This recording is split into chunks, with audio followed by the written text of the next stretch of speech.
She was shaggy with her long horns, but she was tethered, tied to a stake. Oh, Bukola! And then he noticed another sound in that cave. The sound of a terrible, deep, loud snoring. Monstrous it was. He went into the cave and saw a huge and foul giantess. She was so ugly, hairy, and misformed. But at least she didn't wake up. He untied Bukola and said, "Hurry, Bukola, hurry, we must escape." And he took her to the mouth of the cave, and with 3 quick leaps they went to the top of the cliff and away back towards his home, while he hurried on, bringing Bukola the cow with him. But what was this? Stop. Stop. Stop. With huge strides, the giantess was following them, and she cried out, "Bring me back the cow!" She was so fast and huge that the boy was being caught up with. What are we to do, Bukola? Strange.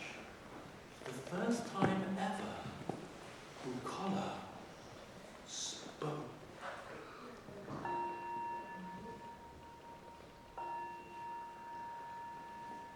Take a hair from my tail, pluck it and fling. He did as she bid, and Bukola did move. A song of a rushing river I sing, that none may pass over, but a bird on the wing.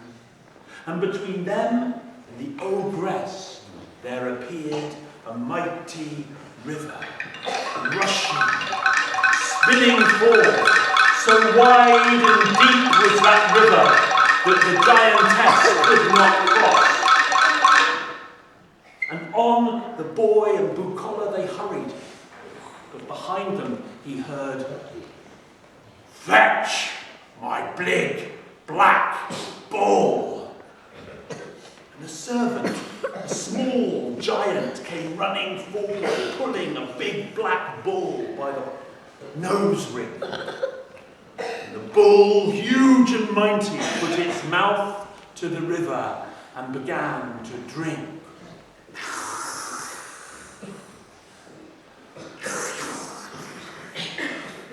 Help me. And all of the water from the river was swallowed by the big black bull, until all the water was gone, not even a trickle. And the giantess stomped over the river that was now dry and came after the boy and Bukola the cow. Stop! Stop! Stop! Bring me back the cow! She cried. Closer and closer she came. Oh, her strides were huge, and although the boy hurried, she was nearly upon them. What are we to do, Bukola? And again the cow sang.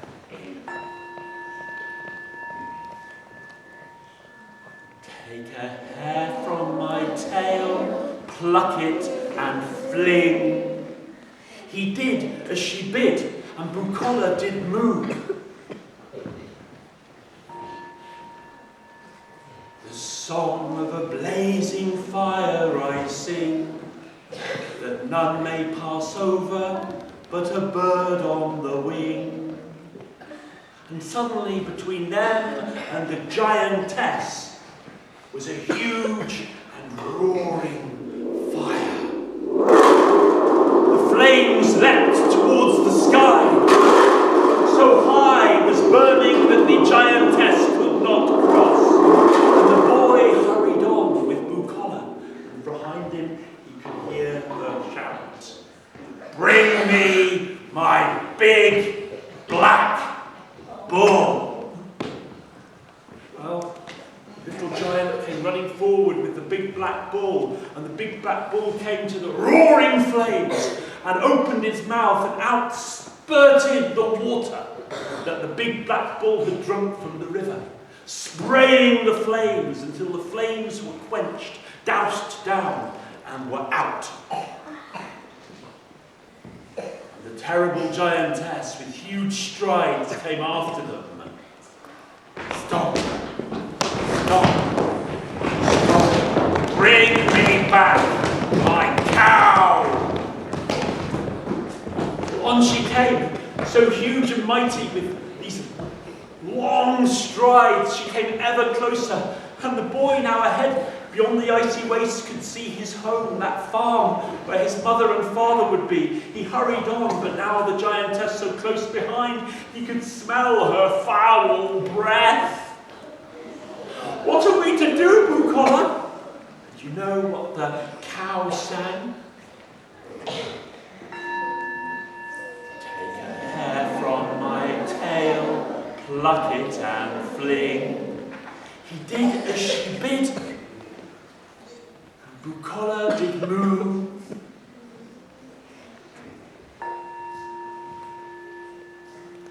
The song of a mighty mountain I sing, that none may pass over but a bird on the wing.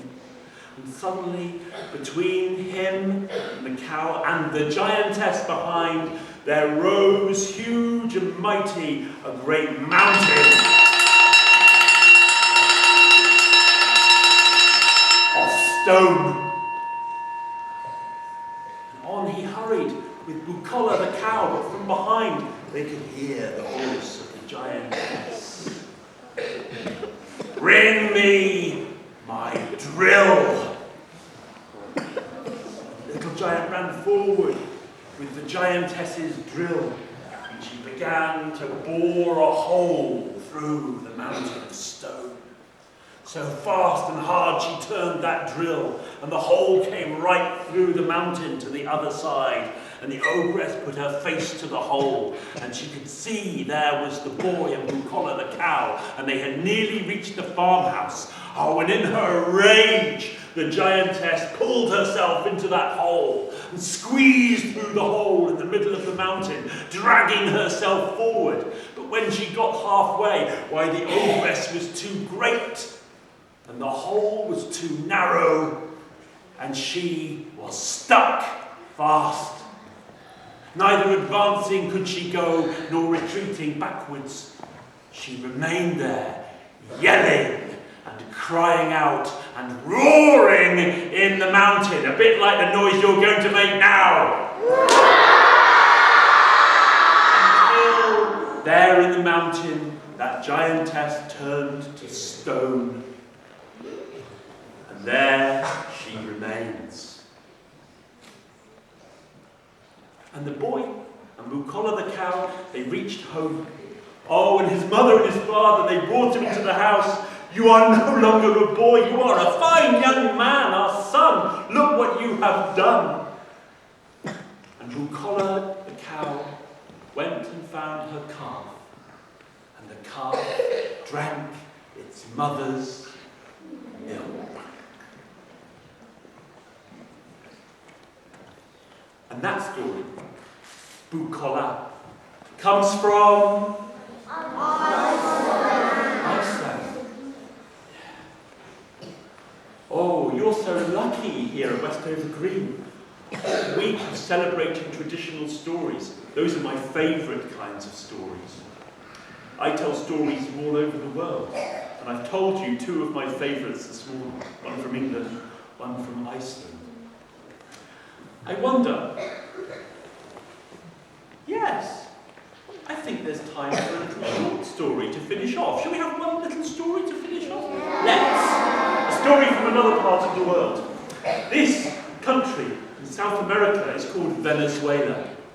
Can you say that? Venezuela? Venezuela. And in Venezuela, well, they have lots of stories from the rainforest. And not long ago, I live in Exeter, and in Exeter I met a friend of a friend, and her name is Maria Nieves Lopez. And Maria, I got chatting to her and I said, "Oh, I love listening to stories from other cultures.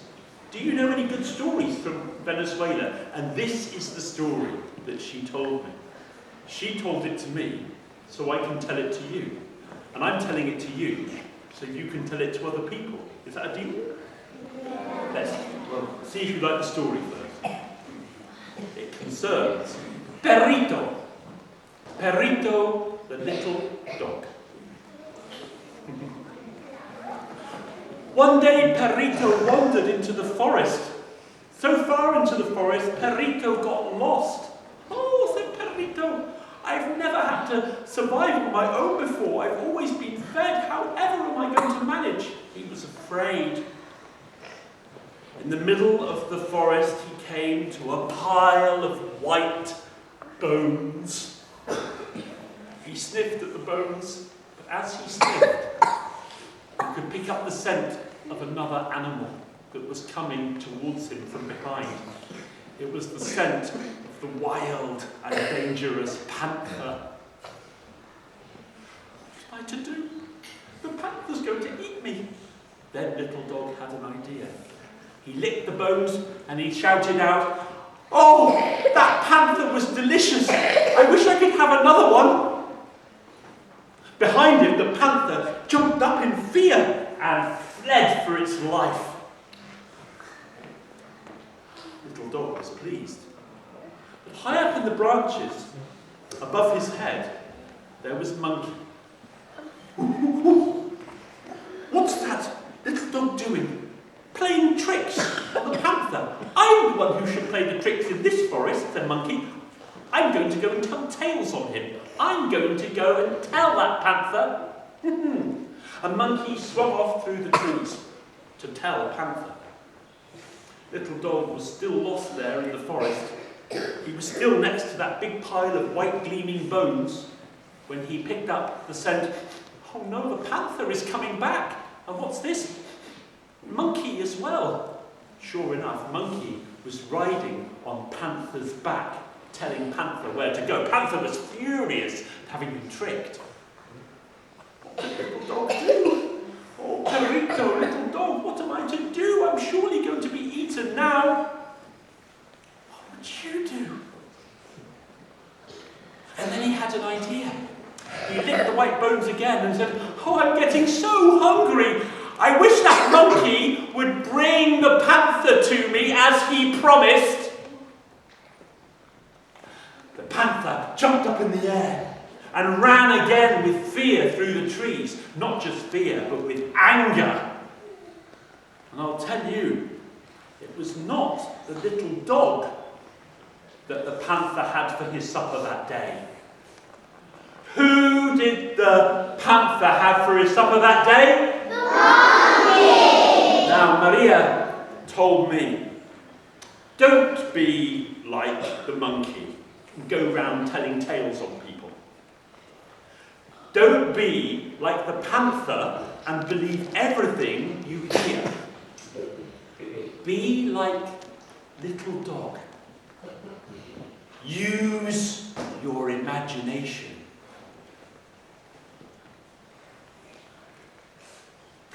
When we tell stories, we're always using our imagination. And yesterday I found out how brilliant the children of Westover Green are using their imagination. Why? The ones I'm talking about are here, so they don't have to feel shy about me telling. But they really did some fantastic storytelling work yesterday. And I'm really looking forward to doing storytelling with the nursery children who aren't here either, but I'm going to go and see in a minute. Do you like listening to stories? Yeah. I've told you 3 stories this morning. I've told you the story of Cap of Rushes, which comes from England. I've told you the story of Bukola, which comes from Iceland. And then I've told you the story of Little Dog, Panther and Monkey, which comes from Venezuela. Which one of those stories are you going to remember? Which one of those stories are you going to tell? Perhaps you could tell somebody one of those stories when you get home after school. Just tell the person next to you which story. Are you going to tell someone at home?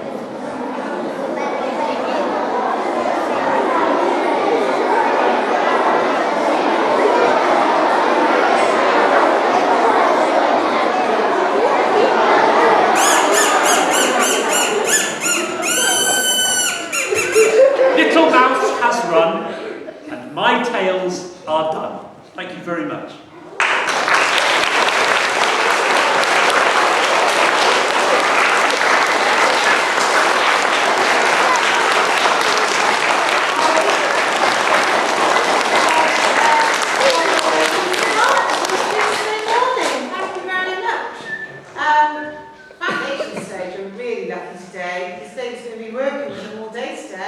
So they're going to have lots of stories told to them and possibly make up some of their own stories. So that's lovely. Should we give them a clap?